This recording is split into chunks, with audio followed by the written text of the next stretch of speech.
আগামী নির্বাচনে ইনশাল্লাহ জনগণের সমর্থনে সরকার গঠনে আমরা সক্ষম হলে আমাদেরকে এই দেশকে গড়তে হবে। সরকারের পক্ষ থেকে ঘোষণা করা হয়েছে ইনশাল্লাহ আগামী রোজার আগে জাতীয় নির্বাচন অনুষ্ঠিত হবে।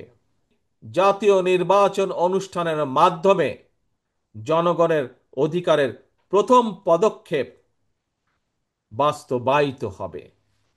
এখন শুধু ভোট হলেই হবে না, ভোটের মাধ্যমে শুধু সরকার গঠন করলেই হবে না। আপনাদের বহু মানুষের সাথে যখন আমার কথা হয়, বিভিন্নভাবে যখন কথা হয়, তখন কিন্তু একটি কথা আপনাদের কাছ থেকে আমি শুনতে পাই।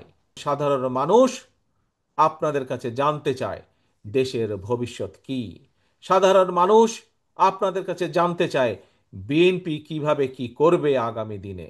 অর্থাৎ এই যে কথাগুলো আপনাদের কাছে জানতে চায়, কেন জানতে চায়? কি ভাইরা, আপনাদের কি ধারণা আছে কেন জানতে চায়? ধারণা আছে?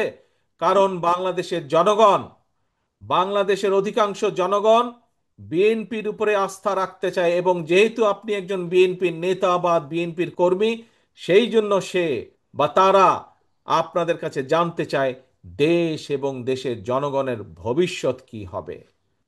স্বৈরাচার বিতাড়িত হয়েছে, জনগণের রাজনৈতিক অধিকার ধীরে ধীরে প্রতিষ্ঠার দিকে এগিয়ে যাচ্ছে।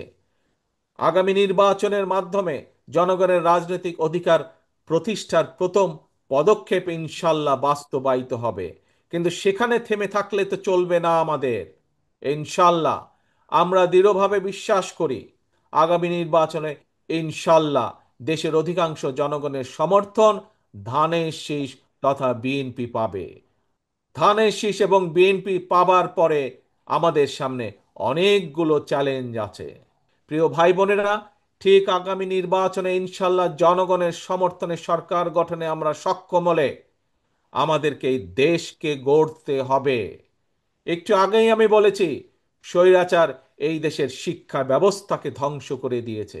স্বৈরাচার এই দেশের বিচার ব্যবস্থাকে ধ্বংস করে দিয়েছে, আইন শৃঙ্খলা বাহিনীকে ধ্বংস করে দিয়েছে, অর্থনৈতিক ব্যবস্থাকে ধ্বংস করে দিয়েছে, স্বাস্থ্য ব্যবস্থাকে ধ্বংস করে দিয়েছে। প্রত্যেকটি ব্যবস্থাকে তারা ধ্বংস করে দিয়েছিল তাদের নিজেদের স্বার্থে।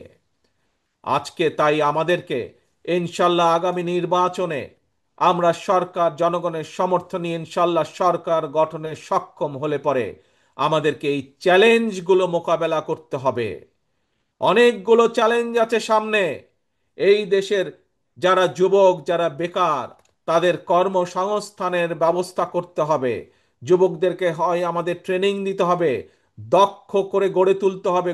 দক্ষ করে গড়ে তোলার মাধ্যমে তাদের কর্মসংস্থান দেশে এবং বিদেশে করতে হবে।